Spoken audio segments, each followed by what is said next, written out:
andito na muli tayo sa Japa. At ang atin naman pupuntahan ay dito sa may Abrasia Park.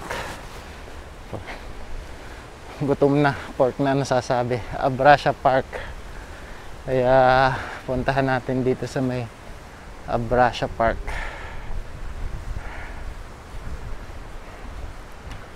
Bali, tapat siya ng St. Peter Church. Yan ang St. Peter Church. Then dito sa hill na ito yung Abrasia Park tinatawag.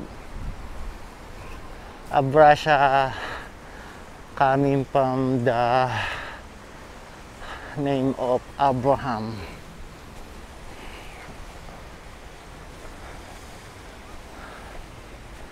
So, ito yung way from the root word of Abraham.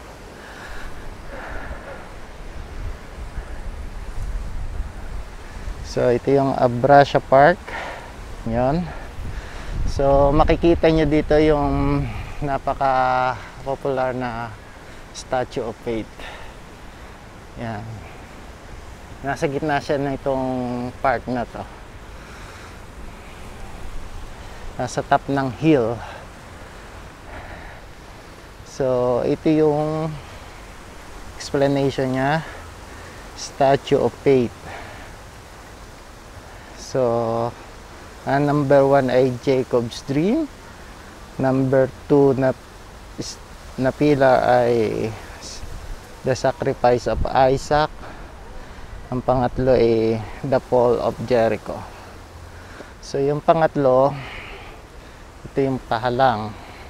Then yung 1 and 2. Ang 1, yung Jacob's Dream.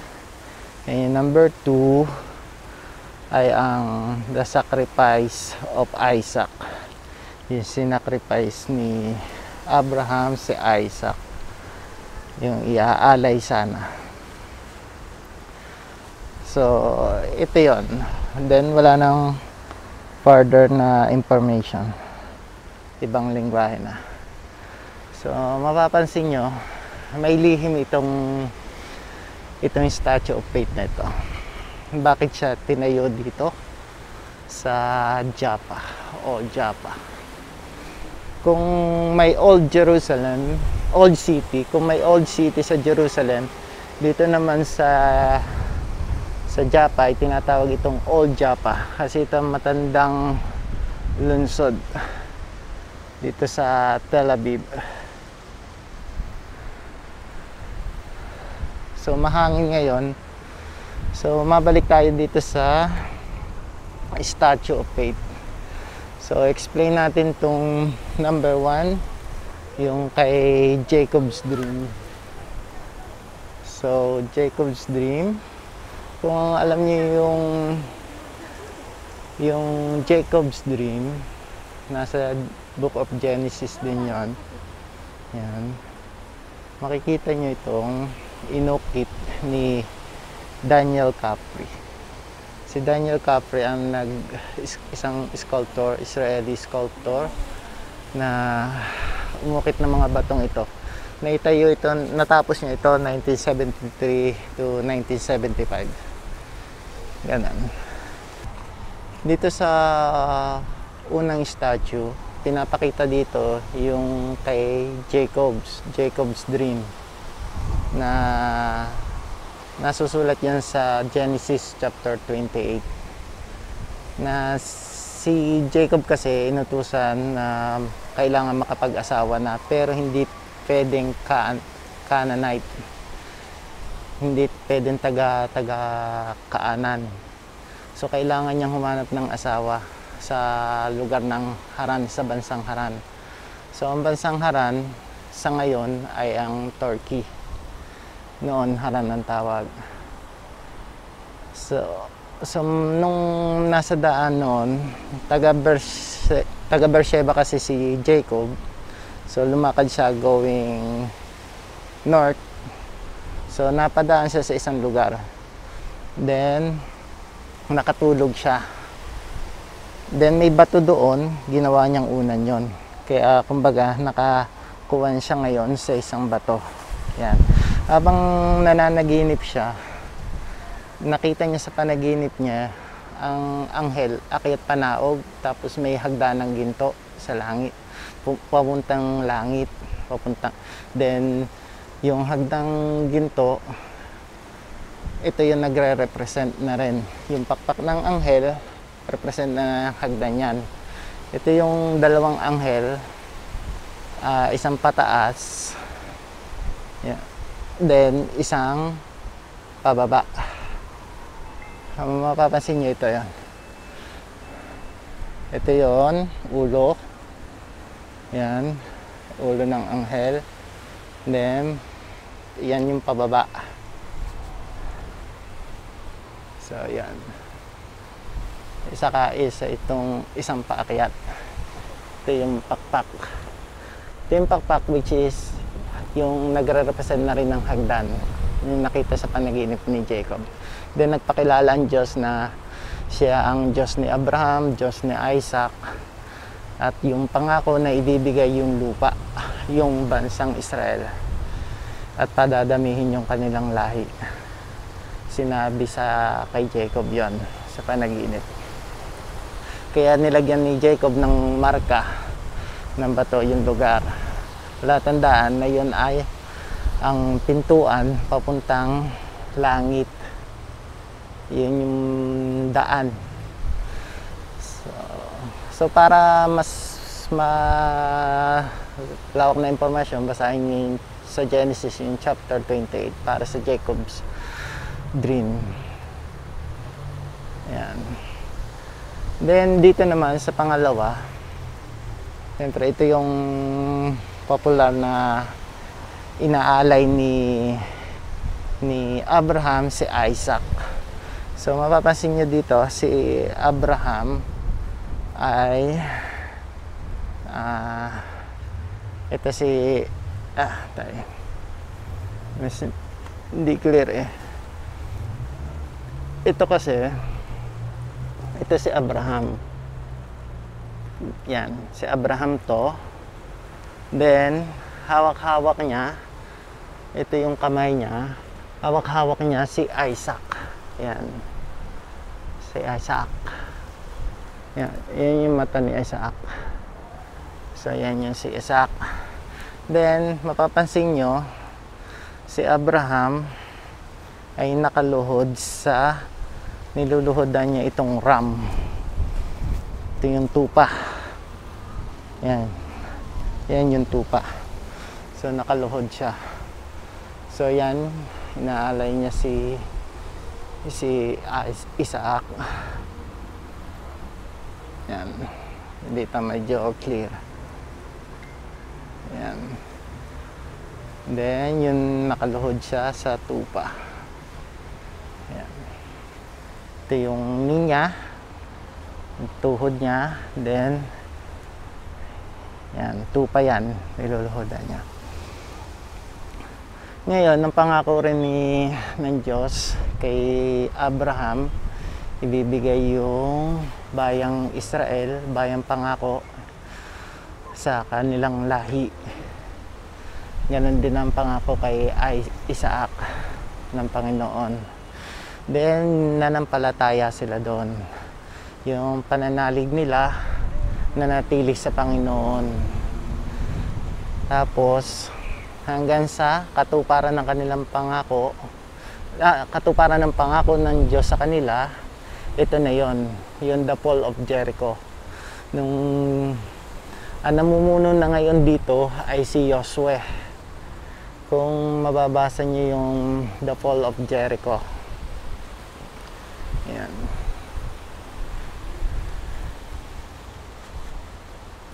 Yan. So ngayon, ang fall of Jericho, mababasa niyo naman yan sa aklat ni Joshua. Kabanata 6, versikulo 1 to 27. So doon yung mababasa ang kuha ng fall of Jericho. Kung mapapansin nyo, dapat 7 pari lang yon. Pero bakit dito 8? 1, 2, 3, 4, 5, 6, 7, 8. So 8 ulo na may hawak na shofar. Yun yung horn, yung pinaka-trompeta. Kasi ang isa diyan ay si Joshua. Kasi siya ang high priest that time. Siya ang high priest. Siya lang yung nakakahawak sa kaban ng tipan. Dahil siya ang punong pari. So kaya 8 sila dyan. So ngayon, dahil doon sa utos ng Panginoon na kailangan may 7 pare, tapos sa una nila ay mga sundalo na may hawak na mga sandata, which is ito yon. Then dadalhin nila yung kaban ng tipan, dala-dala ng 6 na pari yung kaban ng tipan. So ito naman yon. Kung mapapansin nyo, may buhat sila dito sa gitna. Yan yung Ark of the Covenant. Yan yung kaban. Naiikot nila sa lungsod ng Jericho. Then sa 7 araw, kailangan nilang i-blow yung shofar at maghiyawan. Then, yun, guguho yung lungsod. So, yan yung katuparan ng pangako kanila sa kala Abraham, Isaac at Jacob. Yan. Kaya tinawag ito ngayon na Statue of Faith. Doon na buo ang Statue of Faith. Pero ang lihim dito na hindi minsan napapansin, kasi Statue of Faith, isa lang, statue. Isa Statue of Faith yan.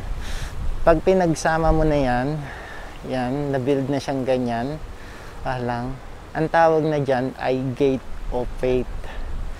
So, ang purpose niyan ay dahil sa pananampalataya yan. Nabuo yan dahil sa pananampalataya. Kung humihina ang iyong pananampalataya sa Diyos, maaaring ito makatulong sa iyo. Kailangan mong pumunta dito at pumasok ka ng 7 beses.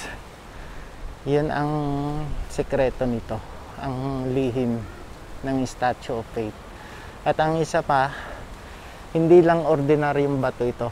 Hindi ordinaryong bato ang ginamit dito. Ang batong ito na ginamit ay mula pa sa Galilee, Sea of Galilee. Kung alam, hindi naman kaila sa atin na doon na natiling matagal ang Panginoong Hesus at doon din siya gumawa ng maraming milagro sa Galilee. Ultimo si Simon Peter, tinawag niyang bato. At kung pupunta ka nga doon sa Galilee, napakaganda ng mga bato doon. Lalo na doon sa ilog, may mga bato doon, napakaganda na inuukita nila. So, ibig ko sabihin, lahat ng bato doon bless. Na-bless na yan ng Panginoong Hesus. Kaya ginamit nila dito ay yung bato na galing sa Galilee. Hindi lang ordinaryong bato. Something special ang mga batong ito. May taglay na basbas mula sa Panginoong Hesus. Kaya kung humihina yung pananampalataya, pumasok ka lang dito ng 7 beses. At kung wala ka naman dito, paano mo gagawin yon? Well, madali lang. Kung may kakilala ka dito, o pwede mo mausap, kahit yung pangalan mo, ipasulat mo, then paikutin mo siya dito ng 7 beses. Then, yun, ipagdarasal ka niya na lumakas ang iyong pananampalataya.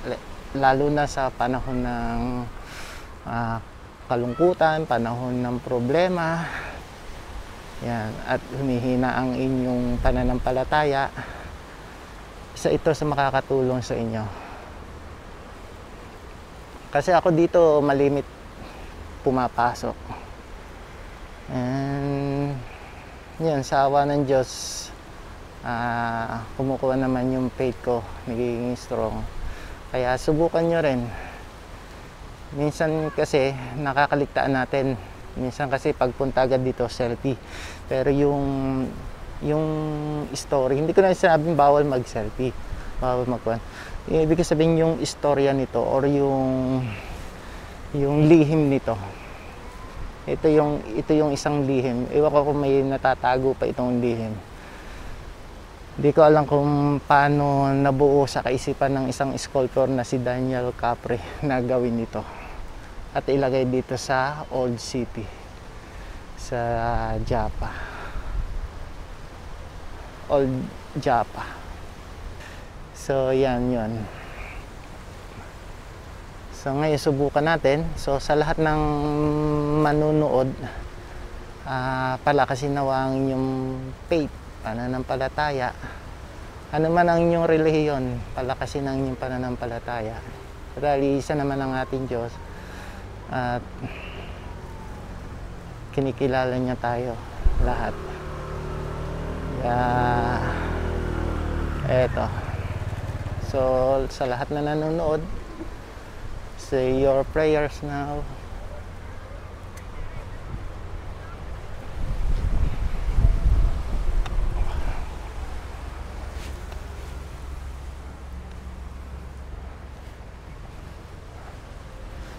One.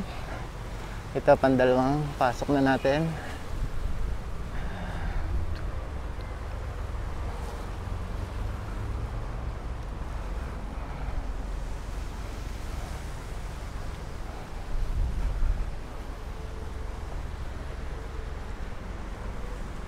Pangatlong pasok.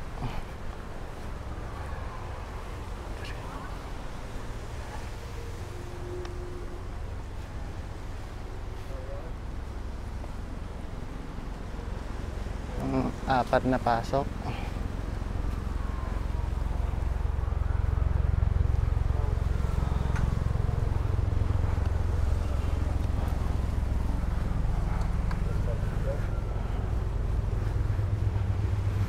Panglimang pasok.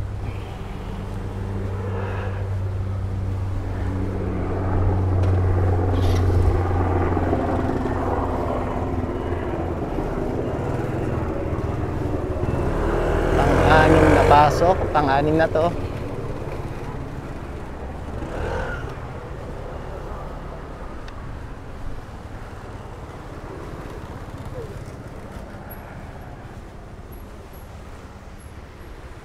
At ito na yung last, pang-pitong pasok. Hari nawa, lumakas lahat ng pananampalataya ang mga nanonood ng video ito. Pang-pito.